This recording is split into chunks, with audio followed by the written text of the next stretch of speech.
శ్రోతలకు నమస్కారం. మన ఛానల్కు స్వాగతం. కథ పిట్ట కొంచెమైన, రచన దాసరి శివకుమారి గారు. డాక్టర్ ప్రసాద్ గారు ఇవాళ తెల్లవారుజామున చనిపోయారట. ఇప్పుడే పేపర్లో చదివాను. కర్మకాండలు రేపు జరుపుతారట.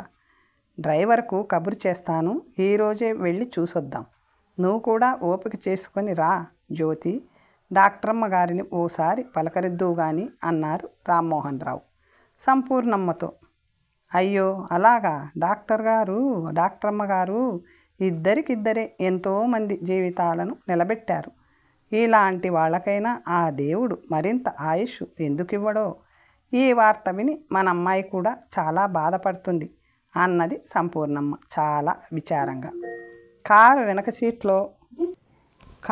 వెనక సీట్లో జారిగిలపడి కూర్చున్న సంపూర్ణమ్మ తమ కూచిపూడి ఇంటి నుండి బయలుదేరి లాకులు రాగానే రోడ్డుకు అటూ ఇటూ ఉన్న కాల్వల్లో నీళ్లున్నాయో లేదో పరికించి చూసేది. ఇంకాస్త ముందుకు రాగానే పక్క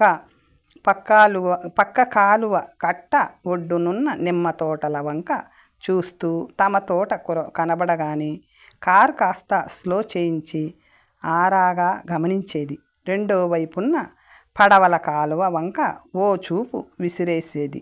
ఆ తరువాత పెదరావూరు దాటి వైకుంఠపురం రాగానే అక్కడ కనబడుతున్న వెంకటేశ్వర స్వామి గుడి వంక చూస్తూ భక్తిగా నారాయణం పరబ్రహ్మం అంటూ వెంకటేశ్వర వజ్ర కవచ స్తోత్రం మనసులోని చదువుకునేది. తెనాలి అంగల కుదురు దాటి మరలా దారిలో నిమ్మ తోటలు చూస్తూ జాగర్లమూడి రాగానే తోటలతో పాటు కాలువగట్టు మీద నుండి లోపలకున్న రాజోలు జమీందారులు కట్టించిన సంగమేశ్వరాలయానికి దారి అన్న బోర్డు కనబడగానే ఆ రోజుల్లో పూజారులు లాంతర్లు వెలుగుతో అంతంత దూరం వెళ్ళి ఎక్కడో తోటలో ఉన్న గుడికి రాత్రి తెల్లవారుజామున భయమనేదే లేకుండా ఎలా వెళ్ళేవారో, దేవుడి సొత్తును ఎలా కాపాడగలిగేవారో అని అబ్బురపడుతూ ఉండేది. తన చిన్నతనంలో ఆ సంగమేశ్వర దేవాలయం విశాలమైన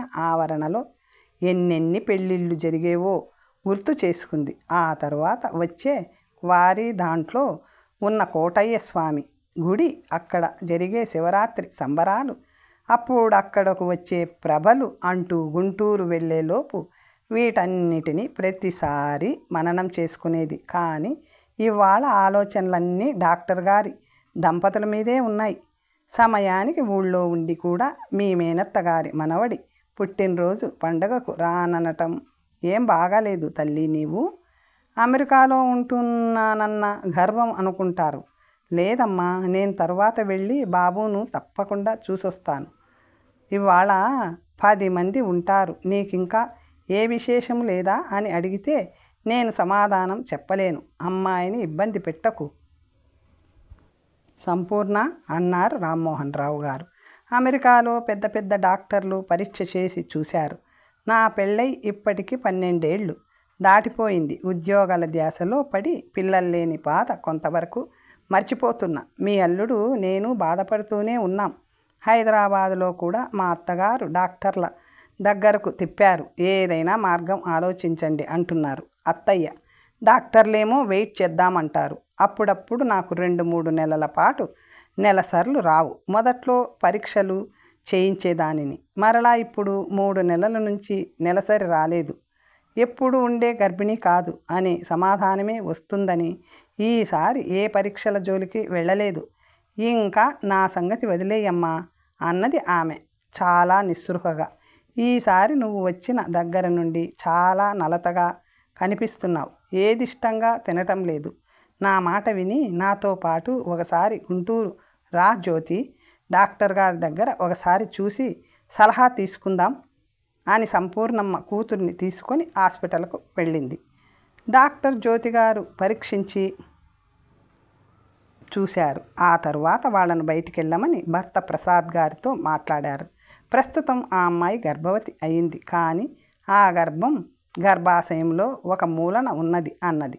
ఓ, రెగ్యులర్ ప్రెగ్నెన్సీ అన్నమాట. ఇలా ఉంటే చాలా కష్టం కదా అన్నారు ప్రసాద్ గారు. తల్లి కూతుళ్లను లోపలికి పిలిపించారు. మరలా పరీక్షించారు. చూడమ్మా, నువ్విప్పుడు గర్భవతివే, కానీ ఆ గర్భం ఉండాల్సిన చోట లేదు. లోపల నీ గర్భాశయంలోనే ఉన్నది.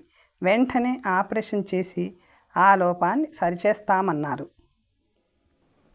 ఆపరేషన్ జరిగింది, కానీ మర్నాడే పిండంలో జీవం లేకుండా పోయింది.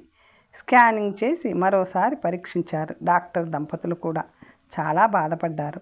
ఎలాగైనా ఈ అమ్మాయి గర్భాశయాన్ని మామూలు స్థితికి తెచ్చి ఆమెకు పిల్లలు కలిగేటట్లు చేయాలని తపన పడ్డారు.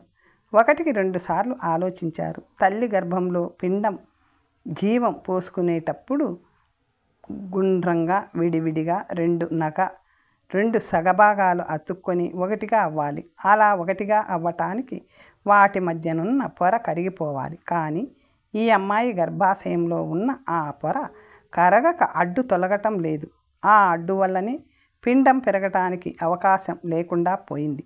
ఈనాళ్ళు పిల్లలు లేకపోవటానికి కూడా ఇదే కారణమని తేల్చారు. ప్రస్తుతం చనిపోయిన పిండాన్ని తొలగించక తప్పదు. వెంటనే సర్జరీ చేసి గర్భాశయంలో అడ్డుగా ఉన్న పొరను కూడా తొలగించి వేశారు. సంపూర్ణ గారు, ఇక మీ అమ్మాయికి ఏ ఇబ్బంది ఉండదు. త్వరలోనే పిల్లలు పుడతారు. మీ అమ్మాయికి కూడా ధైర్యం చెప్పండి. త్వరలోనే మీరు అమ్మమ్మ అవటం ఖాయం అని డాక్టర్ దంపతులు ఎంతో ఓదార్పునిచ్చి పంపారు. సంపూర్ణమ్మ గారు ఎంత ధైర్యం చెప్పినా ఆమె కూతురు ఏమాత్రం ఆశలు పెట్టుకోలేదు. అమెరికాలోని డాక్టర్లు, హైదరాబాదులోని డాక్టర్ల కన్నా ఈ గుంటూరు డాక్టర్ గారి ధైర్యం గొప్పదా? అనవసరంగా కలలు కనొద్దమ్మా అనేసి వెళ్ళిపోయింది. అవన్నీ సంపూర్ణమ్మ గారు గుర్తు చేసుకుంటుండగానే కారు గుంటూరు చేరింది. ఆసుపత్రి ఆవరణలోనే డాక్టర్ ప్రసాద్ గారి భౌతిక కాయాన్ని ఉంచారు. రోగులకెప్పుడు అందుబాటులో ఉండాలని పైన 3వ అంతస్తులోనే కాపురం ఉండేవాళ్ళు. తీసుకెళ్లిన పూలదండ ప్రసాద్ గారికి వేసి నమస్కారం చేసుకున్నారు. చాలామంది జనం అడ్డుగా ఉన్న దారి చేసుకొని సంపూర్ణమ్మ డాక్టర్ జ్యోతి దగ్గరికి వెళ్ళి ఆవిడ చేతులు పట్టుకొని బావురుమన్నది. ఆవిడ అనునయంగా సంపూర్ణమ్మ వీపు మీద చేయి వేసి నిమిరారు. కూచిపూడి తిరిగొచ్చిన ఆమెకు ఆ ఆలోచనలే వచ్చాయి. న్యూజెర్సీలో స్థానిక సౌత్ బ్రన్స్ విక్ స్కూల్లో డిస్ట్రిక్ట్ పరిధిలోని డెటన్ రిటాజ్ రోడ్లో ఉన్న ఇండియన్ ఫీల్డ్స్ ఎలిమెంటరీ స్కూల్ ఆవరణ అది. ఆ రోజు ఆ స్కూల్లో 5వ తరగతి పూర్తయిన పిల్లలకు గ్రాడ్యుయేషన్ ఫంక్షన్ జరుగుతున్నది. స్కూల్ ఇండోర్ స్టేడియంలో గ్రాడ్యుయేషన్ మీట్ పేరుతో పిల్లల తల్లిదండ్రుల్ని కూడా పిలిచి చాలా ఘనంగా వేడుక చేసి మరీ వీడ్కోలు పలుకుతున్నారు. అక్కడనే కాదు, అమెరికాలో elementary, middle, high school, college ఇలా ప్రతి లెవెల్లో ఈ గ్రాడ్యుయేషన్ వేడుక ఉంటుంది. ఈరోజు ఇక్కడ ఎలిమెంటరీ వీడ్కోలు తీసుకునే పిల్లల్లో గీతికా, జ్యోతి, రిత్విక్, ప్రసాదులు కూడా ఉన్నారు. స్కూల్ వారిచ్చిన విందు భోజనం కూడా పూర్తి కాగానే గ్రాడ్యుయేషన్ సమయంలో ఇచ్చిన టోపీ డ్రెస్సులతో సహా ఆనందంతో పొంగిపోతూ అమ్మా నాన్నలతో కలిసి ఇంటికొచ్చారు గీతిక, రిత్విక్లు. నాన్నగారు, మనం తప్పకుండా ఈ సెలవులకు ఇండియా వెళ్తున్నాం కదా అమ్మా? సుమంత్ వాళ్ళు కూడా వస్తున్నారుగా అని అడిగాడు రిత్విక్. అవును, వెళ్తున్నాం. మా తాతగారు ఫోన్ల మీద ఫోన్లు చేస్తున్నారు. నీకు అక్కడ బాగా ఇష్టం కదూ రిత్విక్? మీకు చూపించినవే మళ్ళీ మళ్ళీ చూపిస్తారు. సుమంత్ వాళ్ళు కూడా వస్తున్నారు. ఈసారి మనం వెళ్ళి చాలా రోజులైందిగా. నాకైతే ఏం గుర్తులు లేవు అన్నది గీతిక. వెళ్ళిన దగ్గర నుండి మా పెద్దవాళ్లకు చాలా పనులుంటాయి. సుమంత్ వాళ్ళు మీరు కలిసి మీ తిప్పలు మీరు పడాలి. మీ అందరికీ బట్టలిచ్చే వేడుక చేయబోతున్నారు తాతయ్య వాళ్ళు. సరే అమ్మా, అది కూడా సరదాగానే ఉంటుందిగా. మేము ఎంజాయ్ చేస్తాంలే. సంపూర్ణమ్మ, రామ్మోహన్ రావు గారు తమ పిల్లలు ఈ సెలవులకు ఇండియా వస్తామన్నారని హడావుడి పడుతున్నారు. ఇంటి ముందు వెనక నాపరాళ్ల దగ్గర నుంచి అన్నీ సరిచేయించారు.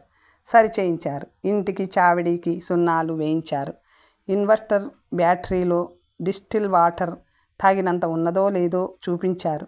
పడక గదుల్లో ఉన్న ఏసీలతో పాటు హాల్లో కూడా ఏసీ పెట్టించారు. పిండి వంటలు చేయించారు. కళ్ళు కాయలు కాచేటట్లు ఎదురు చూసిన రోజు రానే వచ్చింది. ఒకరోజు వెనక ముందుగా కొడుకు కూతురు కుటుంబాలతో వచ్చారు. సంపూర్ణమ్మ గారు ఒకటే హైరాణ పడుతున్నారు. ఎవరికి ఏ పని చెప్పాలనుకుందో, తను ఏ పని చేయాలనుకుందో అస్సలు గుర్తుకు రావటం లేదు. పిల్లల్ని చూడగానే కళ్ళల్లో తడి ఊరుతుంది. పలకరించాలంటే గొంతు పూడుకొని పోతున్నది. కొద్ది రోజులుండి మళ్ళీ వెళ్ళిపోతారు అన్న దిగులే కమ్మేసుకుంటున్నది.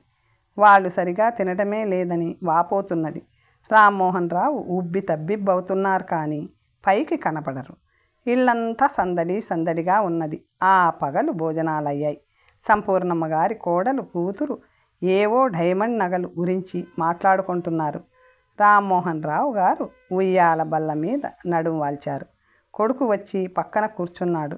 నిద్రపోతారా నాన్న అన్నాడు. లేదురా, మిమ్మల్ని అందరినీ చూస్తుంటే కంటికి కునుకు, కడుపుకు ఆకలి వేయటం లేదు.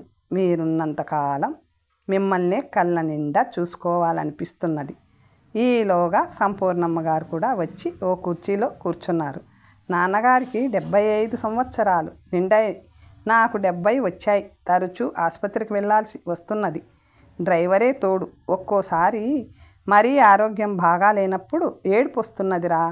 పనులు చేసేవాళ్ళు ఉన్నా దగ్గరలో మీరుంటే ఎంతో ధైర్యంగా ఓదార్పుగా ఉంటుంది. అమెరికా వెళ్ళారు, చదువుకున్నారు, ఉద్యోగాలు చేస్తున్నారు. కొన్నాళ్ల పాటు అనుభవం సంపాదించుకున్నారు. ఇకనైనా మా దగ్గరకు వచ్చేయండి. ఇక్కడ మనకు ఆస్తిపాస్తులకు, మీ ఉద్యోగాలకు లోటు ఉండదు అన్నది. మీరే నా దగ్గరికి వచ్చేయండి అమ్మా, చాలాసార్లు చెప్పాను అనేంతలో మనుమరాలు వచ్చి, నాయనమ్మ ఇక్కడికి వచ్చేస్తే నా బెస్ట్ ఫ్రెండ్స్ అక్కడే మిగిలిపోతారు. వాళ్ళని మిస్ అవుతాను. మమ్మీ కూడా అక్కడ జాబ్ చేస్తున్నది. ఇక్కడ మనకు చాలా ఆస్తిపాస్తులున్నాయి. ఇది ఇండియా ఎలా వెళ్తాం అంటున్నది అన్నది ఆరిందల. నువ్వు 4 ఏళ్ల వచ్చే వరకు ఇక్కడే పెరిగావు. పక్కనున్న పిల్లలతో ఆడేదానివి. ఇప్పుడే అంతే. ఇక్కడికి వస్తే ఇక్కడి ఫ్రెండ్స్ ఇక్కడ ఉంటారు అని నచ్చజెప్పింది. మీరంతా ఆగస్టు వరకు ఇక్కడే ఉంటారుగా. శ్రావణ మాసం వస్తున్నది. మంచి రోజులు కాబట్టి ఒకేసారి మనం సంతానానికి బట్టలు ఇచ్చే వేడుక జరిపిద్దామని మాకు కోరిక ఉన్నది. మీ అందరికీ లోగడే చెప్పాననుకో. ఇప్పటి నుంచే పనులు మొదలు పెట్టాలి. వేడుక కోసం ఏ టౌన్కు వెళ్ళొద్దు, ఏ కళ్యాణ మంటపం చూడొద్దు అని నేను మీ నాన్నగారు అనుకున్నాం. వర్షాకాలమమ్మా, పొరపాటున ఆ రోజు వర్షం వస్తే చాలా ఇబ్బంది అవుతుంది అన్నాడు కొడుకు. ఇబ్బంది ఉండదులే, వచ్చే పోయే వారికి రోడ్లు బాగానే ఉన్నాయి. ముందు జాగ్రత్తగా మన పెంకుటి చావిడి కూడా శుభ్రం చేయించి వచ్చాను. మన ఇంటి ఆవరణ చాలా పెద్దది. ఇదే సరిపోతుంది. మంచి వంటవాళ్లను మాట్లాడాను. మీకు పిల్లలకు కావలసినవి మీరు చూసుకోండి అన్నారు రామ్మోహన్ రావు గారు. అవును కన్నా, ఆడవాళ్లకు, మగవాళ్లకు, పిల్లలకు మీకు కావలసిన బట్టలు మీ ఇష్టం వచ్చిన ఊరెళ్ళి కొనుక్కోండి. కోడలితోనూ అక్కతోనూ కూడా చెప్పాను. వాళ్ళకు కావలసిన నగలు తెచ్చుకుంటామన్నారులే. కావలసిన డబ్బులు నాన్నగారు ఇస్తారు. ఆ రోజు సాయంత్రం పిల్లల్ని తీసుకొని సరదాగా పొలం దగ్గరికి వెళ్ళారు రామ్మోహన్ రావు. ఆ సంవత్సరం వర్షాలు ఆలస్యంగా పడి పొలాల్లో నాట్లు ఇంకా పూర్తి కాలేదు. ఒకసారి పొలంలో విత్తనాలు చల్లించారు. చాలినంత తేమ లేక మొలకలు రాలేదు. చేసేది లేక దమ్ము చేసి నాటు వేయించబోతున్నారు. నాటు వేయటానికి నారుమడి సిద్ధంగా ఉన్నది. పిల్లల్ని ఆ నారుమడి దగ్గరగా గట్టు మీదకు తీసుకెళ్లారు. ఓ, ఈ లాన్ ఎంత బాగున్నది. మా అమెరికాలో లాన్ ఇంత అందంగా ఉండదు తాతగారు. నాకు దీంట్లో నుంచి 1-2 వరుసలు తీసిస్తారా? జాగ్రత్తగా ఫ్లైట్లో తీసుకెళ్తాను. అమెరికాలో పెంచుకున్నాడు అన్నాడు రిత్విక్. వాడికి మొదటి నుండి ఇలాంటివంటే ఆసక్తి. రిత్విక్ మాటలు గభాలన వాళ్ళ తాతగారికి అర్థం కాలేదు. వెంటనే గలగలా నవ్వుతూ, అది లాన్ కాదు రిత్విక్, నారుమడి అంటారు. దాంట్లో నుంచి తీసి వరి మొక్కల్ని పొలంతో పాతి పెడతారు. అవి పెరిగి మనం తినే బియ్యాన్ని పండిస్తాయి అని వివరించారు. ఐసీ అనుకున్నాడు రిత్విక్. మర్నాడు వాకిట్లోకి వస్తే చురుక్కుమనే ఎండ తగిలింది. వంటికి ఇక్కడంతా ఎండే. అమెరికాలో అయితే ఎండ పడటానికి తమందరికీ ఇంట్లో ఒక గదిని ఏర్పాటు చేసుకుంటామని అనుకున్నాడు. చిన్న వయసుకి ఎన్ని బేరీజ్ వేసుకొని చూడసాగాడు రిత్విక్. వదిన ఆడబడుచులు షాపింగ్లు ఫోటోషూట్లతో బిజీ అయిపోయారు. బావమరుదులు పిలుపులు, వాట్సాప్ల్లో ఆహ్వానాలు పంపటం లాంటి పనుల్లో ఉన్నారు. తాతగారు పిల్లలను వీలున్నప్పుడల్లా ఊళ్ళో ఉన్న వేణుగోపాలస్వామి, ఆంజనేయస్వామి, రామలింగేశ్వర ఆలయాలకు, గ్రంథాలయానికి, చెరువుగట్ట దగ్గరకు తిప్పి తీసుకొస్తున్నారు. బట్టలిచ్చే వేడుక రానే వచ్చింది. అన్ని సాంప్రదాయబద్ధంగానే ఉండాలి. మంగళ స్నానం లాంటివి పెళ్లిలోనే జరపాలి, ఇప్పుడు చేయకూడదు. అలాగే మెహందీలు, సంగీతులు వద్దు. దేవాలయాల్లో పూజలు చేయించి భగవంతుని ఆశీస్సులు తీసుకుందామన్నది సంపూర్ణమ్మ. రామ్మోహన్ రావు గారు బండి జల్లను బాగు చేయించి బండిని, ఎడ్లను అలంకరించమని తన మనిషికి చెప్పి చేయించారు. అన్ని హంగులతో ఎడ్ల బండిని సిద్ధం చేయించారు. ఊలు కుచ్చులతో చెర్నకోలను కూడా అందంగా చేశారు. ఇంటి నుంచి ఎడ్ల బండిలోనే పిల్లల్ని తీసుకొని పెద్దవాళ్ళు కూడా గుడికి బయలుదేరారు. పూజలు చేయించుకొని అదే బండిలో ఇంటి ఆవరణలోకి వచ్చారు. వీధి గేటు నుంచి లోపలి వేడుక జరిపే వేదిక వరకు గెలలతో నిండిన అరటి చెట్లను నిలబెట్టారు. అంతటా మామిడి ఆకులతో తోరణాలు స్వాగతం పలుకుతున్నాయి.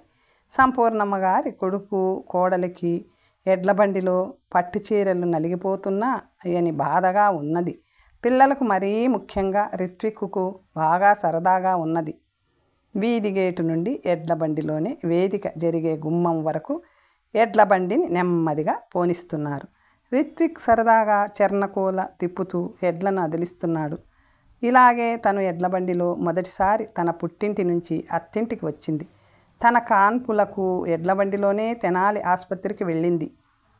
గోవాడ తిరునాళ్ళకెళ్ళినా, తెనాలి వెళ్ళి లవకుశ లాంటి సినిమాలు చూసొచ్చినా అన్నీ ఎడ్ల బండిలోనే.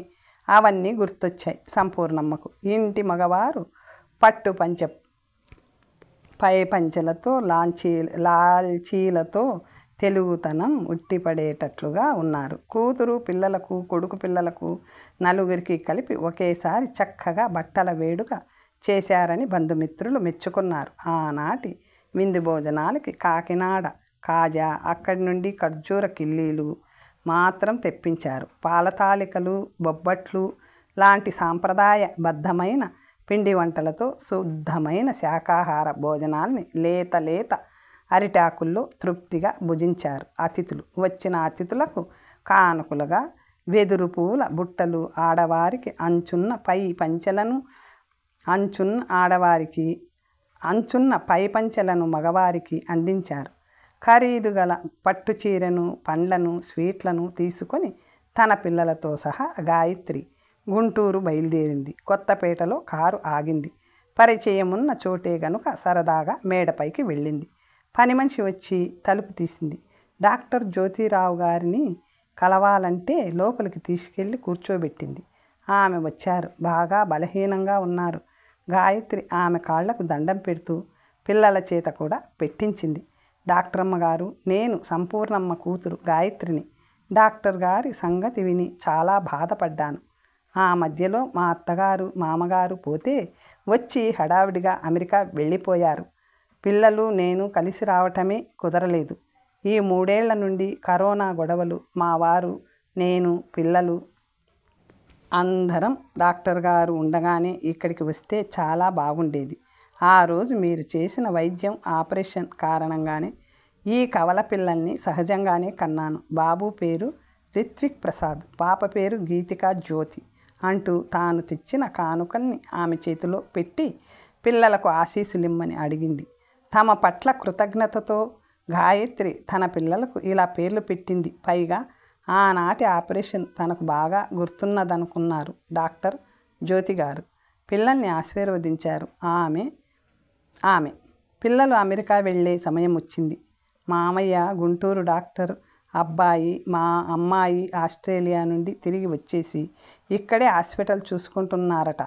మీరు వచ్చేయండి డాడీ, మనము వచ్చేద్దాం. నేను మాత్రం నా చదువు పూర్తి కాగానే ఇండియా వచ్చేస్తాను, ఇక్కడే ఉంటాను అన్నాడు దృఢంగా వయసులో చిన్నవాడైన విశాలమైన మనస్సుతో అన్నాడు రిత్విక్ ప్రసాద్. కథ సమాప్తం. మరొక మంచి కథతో తర్వాత కలుసుకుందాం.